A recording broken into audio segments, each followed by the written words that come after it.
Hello guys, welcome to once again on my YouTube channel. तो चलिए आज हम लोग अपना क्या करने वाले हैं। हम लोग आज इस वीडियो में कुछ स्पेशल एंट्रीज़ के बारे में पढ़ेंगे। ये सारी हमारी स्पेशल एंट्री हैं, प्लस जो हमने पढ़ा है इन्हीं सारे टॉपिक पर टीके गोयल की बुक में आपका एक क्वेश्चन है जिसमें ये सारी स्पेशल एंट्री हमारी क्या होती है, कवर। तो इस वीडियो में हम पहले इसका मतलब समझेंगे, देन हम क्वेश्चन करेंगे। तो चलिए स्टार्ट करते हैं। तो फर्स्ट हम लोग पढ़ेंगे बैड डेट क्या होता है, बैड डेट रिकवर्ड की एंट्री क्या होती है, आउटस्टैंडिंग एक्सपेंसेस क्या होते हैं, हमारे प्रीपेड एक्सपेंसेस क्या होते हैं, डेप्रिसिएशन के लिए क्या है, interest on capital, interest on drawing. ठीक है, वैसे ये दोनों हम लोग पढ़ चुके हैं बट फिर से इसमें हम लोग कवर करेंगे। तो सबसे पहले हमारा क्या है, बैड डेट। तो चलिए पहले बैड डेट के बारे में बात करते हैं। तो सबसे पहले अगर मैंने लिया बैड डेट, तो बताइए बैड डेट का मतलब क्या होता है। जब कभी भी हम लोग गुड्स ऑन क्रेडिट किसी को सोल्ड करते हैं, सपोज करिए मैंने मिस्टर ए को 5000 का गुड सोल्ड किया, ठीक है, और मैंने कहा कि मिस्टर ए सुनिए, ऑन क्रेडिट मतलब उधार सामान बेचा जिसका पेमेंट राइट नाउ तो नहीं मिल रहा, कुछ समय बाद मिलेगा। ए ने बोला 3 महीने बाद मैं आपको पेमेंट कर दूंगा। 3 महीने आज वो ड्यू डेट आ गई, Mister A is unable to pay his dues. Mister A जो है वो अपना पेमेंट नहीं कर पा रहे हैं, क्या हो गया, बैड डेट हो गया ना हमारे लिए। मतलब वो पैसा जो हमें मिलना था नहीं मिल रहा, मीन्स डूब गया। डूबे हुए पैसे को ही क्या बोलते हैं, बैड डेट। अब जरूरी नहीं कि किसी को गुड सोल्ड किया हो उससे मिलने वाला पैसा ही बैड डेट हो। तो मैंने किसी को उधार दे रखे थे, दोस्त आया बोला कि भाई 10,000 रुपये दे दो, मैंने कहा ठीक है ले जाओ, ले गया, वापस नहीं कर रहा है, बैड डेट, डूब गया। ठीक है, तो जिस पैसे की रिकवरी ना हो तो वो हमारे लिए क्या हो जाता है, बैड डेट। बैड डेट है तो लॉस है भैया। अगर हमें 3 महीने बाद जिससे पेमेंट मिलना था नहीं मिल रहा है, पैसा डूब गया, बैड डेट है। बैड डेट है तो लॉस है, और एज पर दी नॉमिनल रूल सारे लॉस या एक्सपेंसेस क्या होते हैं, डेबिट होते हैं। तो अगर हमें किसी क्वेश्चन में बैड डेट मिलता है तो हमारी उसकी एंट्री क्या हो जाएगी, बैड डेट अकाउंट डेबिट। अब ये डेबिट क्यों हुआ, क्योंकि लॉस है और नॉमिनल रूल के अकॉर्डिंग सारे एक्सपेंडिचर क्या होते हैं, डेबिट होते हैं। क्रेडिट में क्या होगा, क्रेडिट में हम उस बंदे का नाम लिखेंगे जिससे हमें ये लॉस हुआ है। जैसे अमित ने हमसे 3000 रुपीज़ लिखे थे, ठीक है, वो इंसॉल्वेंट हो गया, दिवालिया हो गया, अब उससे कुछ नहीं मिलने वाला, तो बैड डेट हो गया हमारे लिए। तो बैड डेट डेबिट टू किसकी वजह से हो रहा है, अमित की वजह से। मैंने राहुल को 10,000 का गुड सोल्ड किया और अब वो पेमेंट करने की स्थिति में नहीं है, तो क्या लिखेंगे, bad debt account debit to Rahul. ठीक है, तो बैड डेट की एंट्री क्या होगी, bad debt account debit to वो पर्सन होगा जिससे हमें पैसा मिलना है, और उस पर्सन को हम लोग क्या बोलते हैं, डेटर ही तो बोलते हैं, टू डेटर्स अकाउंट। ठीक है, तो मैंने एग्जांपल ले लिया, जैसे अमित से हमें 2500 मिलने थे, अब नहीं मिल रहे हैं, तो एंट्री क्या हो जाएगी, bad debt account debit to Amit account. ठीक है, ये हो गई हमारी बैड डेट की एंट्री। नेक्स्ट हमारा जो टॉपिक है बैड डेट रिकवर। चलिए बैड डेट रिकवर की ओर चलते हैं, हाँ, कि नेक्स्ट जो हमें सीखना है वो सीखना है bad debt recover. What is bad debt recover. भैया जिसको गुड सोल्ड किया वो बोला भाई मैं इंसॉल्वेंट हो चुकी हूँ, मेरे पास पैसा नहीं है, तो हमने उसको बैड डेट मान लिया। 1 साल बाद वो बंदा आके कहता है भाई सॉरी यार उस समय स्थिति बहुत ही खराब थी, क्या बताऊँ यार, पेमेंट 1 रुपये हाथ में नहीं था, आज ले लो। इसका मतलब इसी को बोलते हैं क्या, बैड डेट रिकवर। मतलब वो पैसा जिसको हम लोग बैड डेट मान चुके थे कि अब वो डूब जाएगा, उसकी रिकवरी कभी जिंदगी में नहीं होनी, अगर वो कभी मिल जाए तो उसे क्या बोलते हैं, बैड डेट रिकवर। डूबा हुआ पैसा रिकवर हो रहा है ना, क्या है ये, इनकम है। तो बैड डेट लॉस था, डेबिट हो गया, बैड डेट रिकवर इनकम है, क्या हो जाएगी, क्रेडिट। और डेबिट में क्या होगा, क्या देने आ रहा है वो बंदा, कैश दे रहा है ना, व्हाट कम्स इन, कैश आ रही है ना। तो बैड डेट रिकवर की हमारी एंट्री हो जाएगी cash account debit to bad debt recover, bad debt recovered account. ठीक है, तो ये था हमारा बैड डेट और बैड डेट रिकवर। नेक्स्ट हम लोग इसमें देखते हैं, ठीक है, आउटस्टैंडिंग एक्सपेंसेस और प्रीपेड एक्सपेंसेस। तो नेक्स्ट हमारा जो टॉपिक है वो है आउटस्टैंडिंग और प्रीपेड। दोनों के आगे क्या लिखा है, एक्सपेंसेस। देखिए एक्सपेंसेस पे 2 तरीके की एडजस्टमेंट होती है, ठीक है, कैसी एडजस्टमेंट, एक तो होती है आउटस्टैंडिंग और एक क्या होती है, प्रीपेड। आउटस्टैंडिंग का मतलब क्या होता है, भैया मुझे रात को भूख लगी, मैं मैगी लेने गई, मैंने कहीं से देखा भैया चिल्लड़ इकट्ठा करें, कुल मिला के मुझे 11 रुपये मिले, मैं गई मैगी लेने, मैंने कहा भैया मैगी दे दो, बोला ठीक है 12 रुपये लाइए, मैंने कहा 11 ही लाई हूँ। मैंने क्या बोला, भैया 1 रुपये सुबह ले लेना, देना बाकी है, मतलब मैंने 1 रुपये की उसके उधारी कर दी ना, ठीक, तो ये 1 रुपये जो मैं उसको बाद में दूंगी, यही क्या है, आउटस्टैंडिंग खर्चा है ना मेरे लिए। भैया 12 रुपये की मैगी थी, 11 रुपये दे के आई हूँ, 1 रुपये अभी और देना बाकी है ना, ये क्या हो गया, आउटस्टैंडिंग। ठीक, प्रीपेड एक्सपेंसेस क्या होते हैं? मान लीजिए मैं जहाँ रहती हूँ वहाँ पे मैं रेंटेड हूँ, मैं रेंट पे रहती हूँ, ठीक है, और हम लोग क्या कर रहे हैं, चलिए बिजनेस का एग्जांपल लेते हैं। भैया बिजनेस की जो प्रीमाइसेस है वो रेंटेड है, तो बिजनेस पर मंथ रेंट पे करता है। तो बिजनेस ने क्या किया, हर महीने पे करने की जगह 6 महीने का एडवांस पे कर दिया, that is what, prepaid expenses. अगर किसी खर्चे का पेमेंट एडवांस में कर दो उसे क्या बोलते हैं, प्रीपेड एक्सपेंसेस। ठीक, और अगर किसी खर्चे का पेमेंट करना बाकी हो तो उसे क्या बोलते हैं, आउटस्टैंडिंग। ठीक, तो चलिए इसकी एंट्री देखते हैं। पहली चीज, अगर कोई चलिए अगर आउटस्टैंडिंग एक्सपेंसेस में एग्जांपल लेते हैं, मैंने लिखा रेंट आउटस्टैंडिंग। इसका मतलब क्या है, रेंट देना बाकी है, मीन्स इसको, ये हमारे लिए खर्चा है, रेंट देना बाकी है, इसका मतलब अभी भी नहीं दिया, मीन्स स्टिल अभी ये एज अ खर्चा, एज अ एक्सपेंडिचर कंसीडर हो रहा है। क्या डेबिट हो जाएगा, अगर एज अ खर्चा, एज अ एक्सपेंडिचर कंसीडर हो रहा है तो भैया खर्चा तो डेबिट होता है एज पर दी नॉमिनल रूल अकाउंट, जब तक वो पेड ना हो रहे हो। ठीक, क्रेडिट में क्या होगा, क्योंकि हमने तो आउटस्टैंडिंग लिखा है, आउटस्टैंडिंग का मतलब अभी मैंने बताया देना बाकी है, तो इसका मतलब दे तो नहीं रहे, तो टू कैश तो नहीं होने वाला, फिर क्या होगा क्रेडिट में। देखिए जब किसी खर्चे का पेमेंट करना बाकी होता है ना, तो वो हमारे लिए एक ऑब्लिगेशन, एक लाइबिलिटी बन जाती है। क्या बन जाती है, लाइबिलिटी। और लाइबिलिटी का नेचर क्या होता है, क्रेडिट होता है।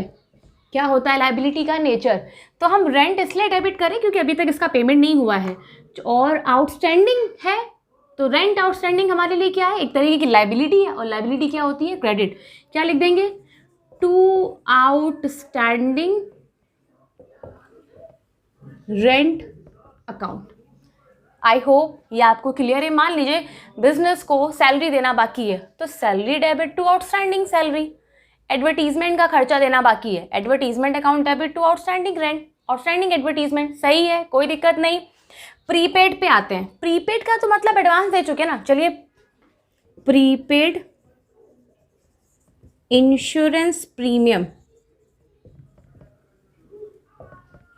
इसका मतलब यहाँ पे हम लोग इस खर्चे का पेमेंट पहले ही कर चुके हैं, एडवांस में कर चुके हैं, तो अब तो ये हमारे लिए क्या बन गई, अगर किसी खर्चे का पेमेंट देना बाकी है तो वो लाइबिलिटी बन जाता है, लेकिन अगर किसी खर्चे का पेमेंट एडवांस में कर दिया तो वो हमारे लिए क्या बन जाता है, एसेट्स। और एसेट्स का नेचर क्या होता है, डेबिट।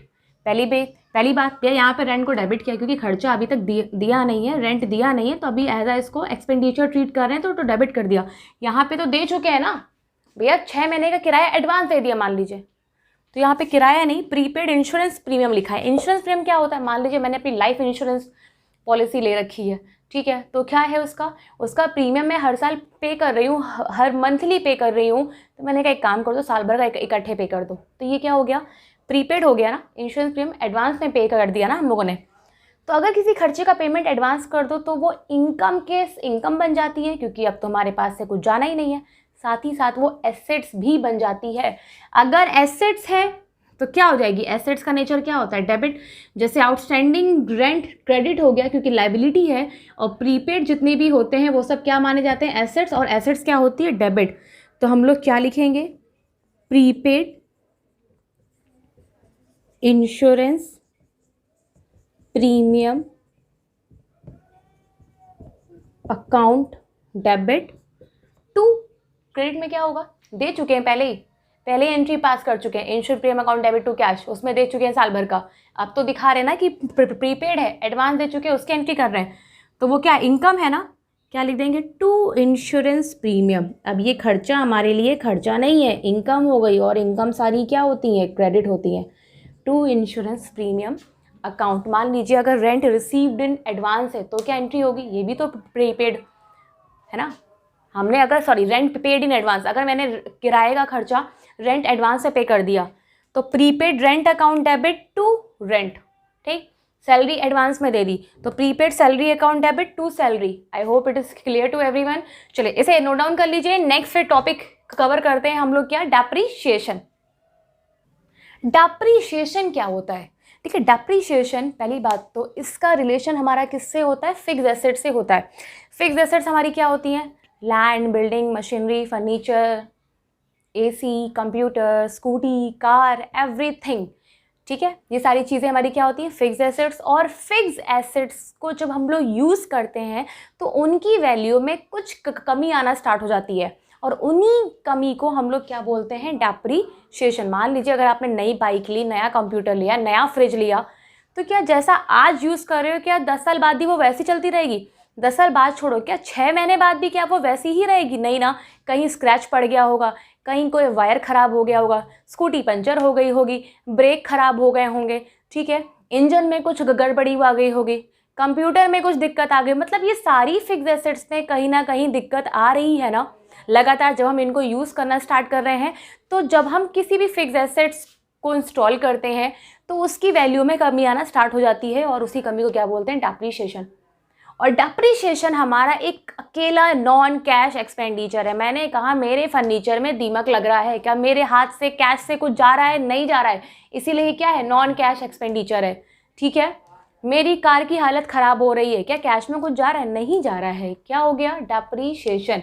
ठीक, आज मैंने फ़ोन ख़रीदा, ठीक है, 25,000 का, कल मैं बेचने जा रही हूँ, क्या वो 25 का बिकेगा? नहीं, कुछ तो कम हो ही जाएगा, और वो जो कम हो जाएगा जस्ट बिकॉज ऑफ डेप्रीशिएशन। ठीक है, तो पहली बात ये खर्चा है, तो एज पर दी नॉमिनल रूल सारे एक्सपेंडिचर हमारे क्या होते हैं? डेबिट होते हैं कि नहीं होते हैं? तो क्या लिखेंगे हम लोग? Depreciation account debit to cash नहीं कर सकते, क्यों? क्योंकि ये नॉन कैश है, कैश में पे नहीं होता है। तो जिस एसेट्स पे लग रहा है उस एसेट्स का नाम लीजिए, तो डेप्रीशिएशन की एंट्री हो जाएगी depreciation account debit to assets. मान लीजिए अगर ये बिल्डिंग पे लग रहा है तो depreciation account debit to building, अगर मशीनरी पे लग रहा है तो depreciation account debit to machinery, furniture पे लग रहा है तो depreciation account debit to furniture. ठीक है, तो ये क्या हो गया हमारा? डेप्रीशिएशन। नेक्स्ट हमारा इसमें क्या है? Interest on capital, interest on drawing. चलिए इसकी भी एंट्री इसी में देख लेते हैं। ठीक है, फिर क्या हमारा? Interest on capital. मैंने कहा था बिजनेस का ओनर बिजनेस में क्या लगाता है? कैपिटल। तो वो बिजनेस से ये चाहता है कि वो उसकी कैपिटल पे कुछ ना कुछ उसको एक इंटरेस्ट दे। तो हम पूरी बुक को पढ़ते वक्त खुद को क्या मानते हैं? एज अ बिजनेस मानते हैं। तो अगर हम एज अ बिजनेस मानते हैं तो हमारे लिए जो हमने कैपिटल ली है वो एज अ लाइबिलिटी है, और हमें उस लाइबिलिटी पे क्या पे करना है? इंटरेस्ट। क्योंकि सेपरेट एंटिटी कॉन्सेप्ट के अकॉर्डिंग बिजनेस और बिजनेसमैन दोनों को सेपरेट करते हैं। तो हम कौन है? बिजनेस। हमारे ऊपर ओनर ने क्या लगाई है? कैपिटल। तो हमारी लिए सबसे बड़ा हेडेक क्या है कि हमें उसकी कैपिटल पे क्या पे करना है? Interest on capital. तो ये हमारे लिए एक एक्सपेंडिचर हुआ, और अगर ये एक एक्सपेंडिचर हो गया तो ये तो डेबिट होना बनता है ना, बनता है कि नहीं होता है? तो क्या लिख देंगे? Interest on capital account debit. तो टू में क्या होगा? मतलब क्रेडिट में क्या होगा भैया? जिस पे लग रहा है इंटरेस्ट ऑन कैपिटल के कैपिटल पे लग रहा है, तो टू कैपिटल अकाउंट। नेक्स्ट क्या है हमारा? Interest on drawing. इसको भी हम लोग इसी में समझते हैं, इंटरेस्ट ऑन ड्राइंग। ठीक है, इंटरेस्ट ऑन ड्राइंग क्या होता है? जब ओनर ने हम में पैसा लगाया, हम कौन है? हम बिजनेस है। ठीक है, मैं हमेशा बिजनेस ही बन के आपसे बात करूंगी। तो जब ओनर ने हम में कैपिटल लगाई तब उसने इंटरेस्ट ऑन कैपिटल मांगा, हमारे लिए खर्चा था। और जब बिजनेसमैन जो है भैया, ओनर आया शाम को मुंह उठा के आता है, ड्रॉर खोलता है, सारी कैश लेके जाता है अपने पर्सनल यूज़ के लिए, तो बिजनेस कहता है सुनो भैया, तुम जो ये पर्सनल यूज़ के लिए जो ले जाते हैं उसे हम लोग क्या बोलते हैं? ड्राइंग बोलते हैं। ठीक, बिजनेस कहता है लेके जाओ तुम, ओनर मेरे मालिक तुम्हें जितना लेके जाना है लेके जाओ। पर भाई जब तुम मुझ में कैपिटल लगा के इंटरेस्ट ऑन कैपिटल मांगते हो, तो जब तुम पर्सनल यूज़ के लिए कैश लगातार लेके जाते हो, वही कैश अगर तुम बिजनेस में रहने दो, मैं किसी और को दूँ, तो मुझे क्या मिलेगा? इंटरेस्ट। तब बिजनेसमैन को समझ में, अच्छा ये तो मेरे साथ ही गेम खेल रहा है। तब बिजनेसमैन कहता है ठीक है भाई, मैं जितनी ड्राइंग करके लेके जाऊंगा मैं तुम्हें उस पर क्या दूंगा? Interest on drawing. तो ये बिजनेस के लिए इनकम है या नहीं है? इनकम ही है ना, तो क्या लिख देंगे? इनकम है तो क्या हो जाएगी? क्रेडिट। और ड्राइंग तो फर्म के लिए खर्चा है ही है, क्योंकि इतना कैश फर्म से निकल रहा है, तो इसकी एंट्री हो जाएगी drawing account debit to interest on drawing. तो इंटरेस्ट ऑन कैपिटल फर्म के लिए खर्चा था, डेबिट हो गया, और इंटरेस्ट ऑन ड्राइंग फर्म को मिलती है, तो ये क्या हो जाएगी? फर्म के लिए, बिजनेस के लिए हमारे इनकम हो जाएगी। और अगर इनकम हो गई तो वो क्या हो गई? क्रेडिट। चलिए स्टूडेंट, अब हम लोग अपना DK गोयल की बुक से इन्हीं सारी स्पेशल जो भी हम लोगों ने एंट्री पढ़ी, इस पे अब हम लोग एक क्वेश्चन करना स्टार्ट करते हैं। ठीक है, क्वेश्चन आपके स्क्रीन पे अपेयर हो जाएगा। तो फर्स्ट हमारा जो ट्रांजैक्शन है, provide depreciation on furniture 500 and on machinery 2000। क्या करना है, हमें फर्नीचर और मशीनरी पे डेप्रिसिएशन प्रोवाइड करना है। तो अभी हम लोगों ने डेप्रिसिएशन की एंट्री देखी, तो एक बार वीडियो को पॉज करिए, पीछे जाइए और उसमें देख के आइए डेप्रिसिएशन की एंट्री क्या होती है। तो डेप्रिसिएशन फर्म के लिए खर्चा होता है, तो मैंने कहा तो सारे खर्चे एज पर दी नॉमिनल रूल क्या हो जाएंगे, डेबिट हो जाएंगे।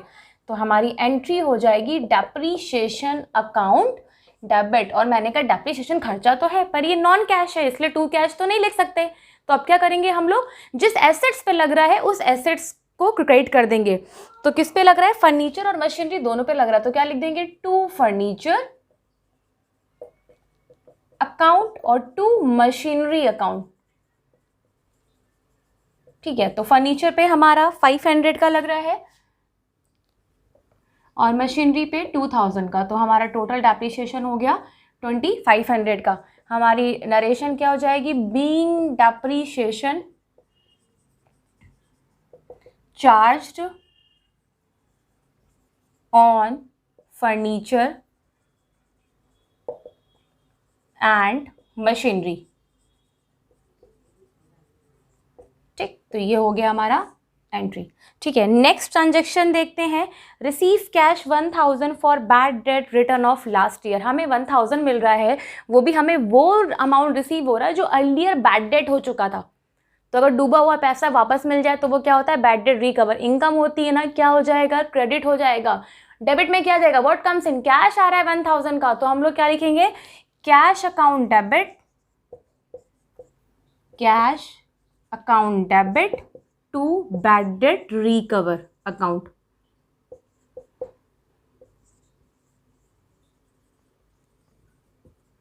ठीक है, कितना मिल रहा है, 1000 मिल रहा है, क्या लिख देंगे, being cash received as bad debt recovered. ठीक है, तो नेक्स्ट हम लोग अपना ट्रांजैक्शन पढ़ते हैं। नेक्स्ट हमारा ट्रांजैक्शन क्या है, Ajay Singh was declared bankrupt, he owed 2500 to us, nothing could be recovered from his state. Ajay कौन था, ठीक है, जो कि एक बैंकक्रप्ट हो चुका है, और अजय वो है जिसने हमसे 2500 रुपीज़ लिया था। तो जाहिर सी बात है उसको वापस करने का बनता है ना, बट वो अब कुछ नहीं दे सकता भैया, बैंकक्रप्ट हो चुका तो कहाँ से देगा। तो क्या होगा, पैसा डूब गया, डूबे हुए पैसे को क्या बोलते हैं, बैड डेट। बैड डेट क्या होता है, लॉस। लॉस है तो नॉमिनल रूल के अकॉर्डिंग डेबिट होगा कि नहीं होगा, क्या लिख देंगे, bad debts account debit to, किससे हो रहा है, जिससे हो रहा है। किसका नाम आ रहा है, अजय, तो अजय ने लिया था, तो क्या लिख देंगे, अजय की वजह से हो रहा है। ठीक है, टू अजय, कितना, 2500। ठीक, नरेशन हो जाएगा, बीइंग अमाउंट बैड डेप्ट फ्रॉम अजय। ठीक है, जो भी हमारा अमाउंट था वो बैड डेट हो गया, किसकी वजह से, अजय की वजह से। सो स्टूडेंट प्लीज यहाँ तक नोट डाउन कर लीजिए, फिर हम लोग इसकी आगे की एंट्री स्टार्ट करते हैं। चलिए, नेक्स्ट हमारा जो ट्रांजैक्शन है, 20,000 for wages and 4,000 for salaries are outstanding. क्या है, वेजेस का 20,000 और सैलरीज का 4,000 आउटस्टैंडिंग है। आउटस्टैंडिंग मतलब देना बाकी है। पहली बात तो भैया खर्चा अभी भी हमारा स्टिल है, तो सबसे पहले वेजेस क्या लिखेंगे हम लोग, जैसे हमारा रेंट आउटस्टैंडिंग था, तो रेंट डेबिट, आउटस्टैंडिंग है, देना बाकी है तो लायबिलिटी है, तो हम लोग क्या लिख देंगे, टू आउटस्टैंडिंग रेंट। तो ऐसे यहाँ पे वेजेस और सैलरी दोनों आउटस्टैंडिंग है, तो सिंगल सिंगल भी कर सकते हैं, कंबाइंड भी कर सकते हैं। ठीक है, अगर हम लोग कंबाइंड करते हैं तो wages account debit to outstanding wages करेंगे कि नहीं करेंगे, करेंगे ना। ठीक है, आउटस्टैंडिंग वेजेस अकाउंट। ठीक है, तो इसी तरीके से सैलरी भी है, तो कंबाइंड एंट्री कर देते हैं भैया, पहले सैलरी अकाउंट भी डेबिट कर देते हैं और इसके लिए भी लिख देते हैं to outstanding salaries, salary account. ठीक है, तो वेजेस हमारी कितने की है, 20,000 की है, तो वेजेस का ये 20 डेबिट हो गया और यहाँ पे 20 हो गया। ठीक है, सैलरी की बात आए तो सैलरी हमारा कितनी की है, 4000 की है, और इधर भी 4000 हो गया। ठीक है, क्या लिख देंगे, being wages and salaries are outstanding. क्या हो गया, वेजेस और सैलरी हमारी क्या है, आउटस्टैंडिंग है। तो चलिए नेक्स्ट इसका ट्रांजैक्शन देखते हैं। नेक्स्ट ट्रांजैक्शन क्या है, purchase furniture for 6000 for the proprietor and paid the amount by cheque. 90% बच्चे सोचेंगे कि फर्नीचर खरीदा जा रहा है, लेकिन ये जो फर्नीचर जो परचेज किया जा रहा है ये तो प्रोप्राइटर परचेज कर रहा है ना अपने घर के लिए, बताइए। तो भैया प्रोप्राइटर अगर बिजनेस से कैश निकाल रहा है उसके बाद कुछ कहीं पे भी खर्च करे हमें मतलब नहीं, उसने बिजनेस से पर्सनल यूज के लिए पैसा निकाला, वो क्या बन गई, ड्राइंग। तो drawing debit to cash account. उसके बाद वो कहीं पे भी खर्च करे डजंट मैटर, तो drawing account debit to cash account. ठीक है, क्या लिख देंगे, being cash withdraw for personal use. ठीक है, तो ये हमारा क्या हो गया, इसकी एंट्री कितने का अमाउंट परचेज हो रहा था, 6000 का। ठीक है, नेक्स्ट इसमें ट्रांजैक्शन देखते हैं हम लोग। तो नेक्स्ट ट्रांजैक्शन क्या है, provide interest on capital amounting to 2 lakh. Capital, तो इंटरेस्ट ऑन कैपिटल बिजनेस के लिए खर्चा है, मैंने पहले ही बताया था। तो इंटरेस्ट ऑन कैपिटल की एंट्री क्या हो जाएगी, तो इंटरेस्ट ऑन कैपिटल एक्सपेंडिचर है, तो interest on capital account debit. ठीक है, और टू किस पे लग रहा है, कैपिटल पे लग रहा है, तो टू कैपिटल अकाउंट। तो 2 लाख का हमारा क्या हो जाएगा, 9%, इट कम्स टू 18,000। ठीक, तो नरेशन क्या लिख देंगे, being interest provide on capital at the rate 9% per annum. ठीक है, लास्ट हमारी इसमें एंट्री और बची है, तो स्टूडेंट इतना नोट डाउन कर लीजिए, फिर हम लोग उस एंट्री को भी करते हैं। लास्ट हमारा जो ट्रांजैक्शन है, प्रोवाइड इंटरेस्ट ऑन ड्राइंग। तो इंटरेस्ट ऑन ड्राइंग बिजनेस के लिए इनकम है, क्यों, क्योंकि अब की बार भैया जो बिजनेस का जो ओनर है वही बार बार विड्रॉ करके लेके जा रहा है पर्सनल यूज के लिए, जो कि ड्राइंग है। बिजनेस कहता है लेके जाओ पर मुझे उस पर इंटरेस्ट पे कर दो। तो पहली बात तो जो वो ड्राइंग लेके जाता है ओनर भैया, वो तो बिजनेस के लिए एक खर्चा है, तो ड्राइंग अकाउंट डेबिट हो गया। लेकिन अगर उस खर्चे पे अगर बिजनेस को इंटरेस्ट मिल रहा है तब तो इनकम है ना, क्या लिख देंगे, into interest on drawing account. तो कितना मिल रहा है बिजनेस को, 1000। ठीक है, क्या हो जाएगा, being interest on drawing charged. ठीक है, तो स्टूडेंट ये था हमारा एक इंट्रोडक्शन और साथ ही साथ DK गोयल की बुक से एक क्वेश्चन, सो दैट आपको इस वीडियो में फुल फ्लेज नॉलेज हो गई होगी। ये पूरी जितनी भी हम लोगों ने स्पेशल एंट्री पढ़ी थी, बैड डेट रिकवर, ये सारी चीज़ें। सो आई होप अगर आपको वीडियो पसंद आया हो तो प्लीज़ लाइक करें, सब्सक्राइब करें एंड शेयर करें। Thank you.